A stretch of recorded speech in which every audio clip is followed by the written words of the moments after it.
Hello subscribers, Bigg Boss Telugu season 9 episode 48 day 47 కోసం మాట్లాడుతాను. ఇంకా 8:30కి మార్నింగ్ 8:30కి పాటేసాడు బిగ్ బాస్. అందరు డ్యాన్స్ చేస్తున్నాడు. ఏ సాంగ్ తెలుసు కదా, రింగ రిక్కమ్మ. ఆ డ్యాన్స్ అయిపోయిన తర్వాత మాధురి గారు కట్అవుట్ మీద కిల్ ఉంది కదా, అది పవన్ అబ్జర్వ్ చేశాడు. పవన్ కళ్యాణ్ అబ్జర్వ్ చేసి మాధురికి చెప్పారు. అప్పుడే బిగ్ బాస్ అంటే రీతు ని నువ్వు కరెక్ట్ గా నిర్వర్తించావు, అక్కడ కిల్ అని రాసావు, నేను ఎవరు చూడలేదు, నోటీస్ చేయలేదు, కాబట్టి కంటైనర్షిప్ లో నీకు అవకాశం దొరికింది. మాధురి గారు అంటారు, మన టీం వాళ్ళే మనకి ఎండిపోటు పొడుస్తున్నారు ఎట్రా అంటారు. ఆయిషా గారికి టైఫాయిడ్ డెంగ్యూ పాజిటివ్ వచ్చింది. రాము రాథోడ్తో మాట్లాడుతున్నారు.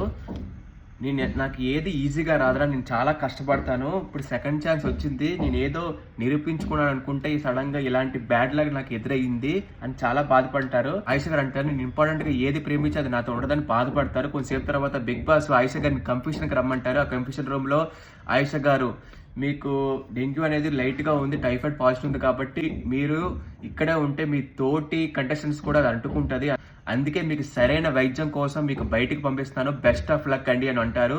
అప్పుడు Ayesha garu, thank you Bigg Boss, bye Bigg Boss, love you Bigg Boss garu అందరు కంటెస్టెంట్స్ గుడ్ బై చెప్పి హౌస్ నుంచి బయటకు వెళ్ళిపోతారు. నిఖిల్ 4550 రూపీస్ ఉన్నాయి, గౌరవ్ 0, ఇంకా పవన్ 4430 రూపీస్ ఉన్నాయి, Sai 4100 rupees, Suman 3150, దివ్యకి 4880 rupees, Emmanuel 4630, Kalyan 4830. ఈ కంటెండర్ రేస్ లో ఈ హైయెస్ట్ లో 4 మెంబర్స్ సెలెక్ట్ అయ్యారు. నిఖిల్, దివ్య, ఇమాన్యుల్, కళ్యాణ్, మొత్తం 6 మెంబర్స్. తను, రీతు, నిఖిల్, దివ్య, ఇమాన్యుల్, కళ్యాణ్ ఇంకా గేమ్ ఆడబడుతున్నారు.